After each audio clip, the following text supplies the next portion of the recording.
Usa ka bagong himugso nga baby girl ang gidagit samtang anaa sa usa ka ospital sa Coronadal City.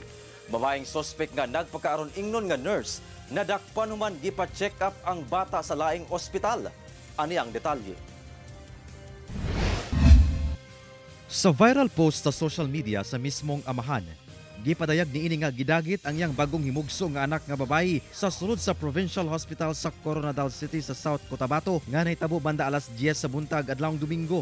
Giila ang amahan nga si Ryan Malinog, 23 anyos, miyembro sa usa ka indigenous group. Matod sa Police Regional Office 12, saysay sa maong amahan, magduha ka adlaw pa lang nga gipanganak ang iyang anak diyang gidagit kini. Ang sospek, usa ka babae kuno nga nagpakaaron ingnon nga nurse nga buot mosusi sa health condition sa iyang anak. Wala ni damha nga isibat di ay ang iyang anak. Yung unidentified female, describe niya na siguro mga 5'2" yung height, tapos medyo small ang build niya at siguro mga nasa late 20s. At nakalamit ito ng green uniform, naka-black jihab, tapos meron siyang black face mask. Inintroduce niya yung sarili niya na isang nurse staff doon sa hospital nung kinuha niya yung infant. Sa gipaygayong hot pursuit operation sa PNP, usa ka eco bag nga dunay sulod nga gamit sa mong bata ang napalgan sa usa ka lugar sa Purok Everlasting Barangay Abansenia sa mong syudad.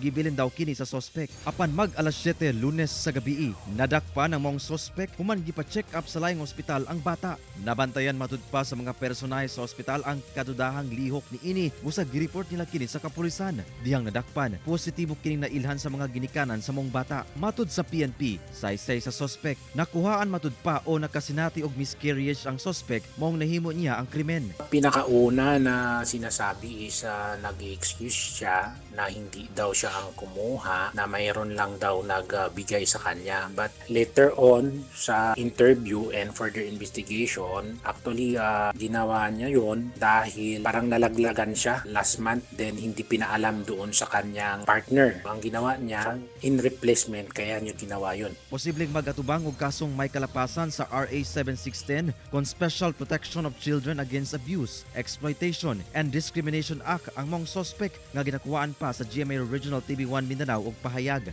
Samtang ginaimbestigahan sab sa PNP ang mong ospital kung paunsa kini nagpatuman og seguridad.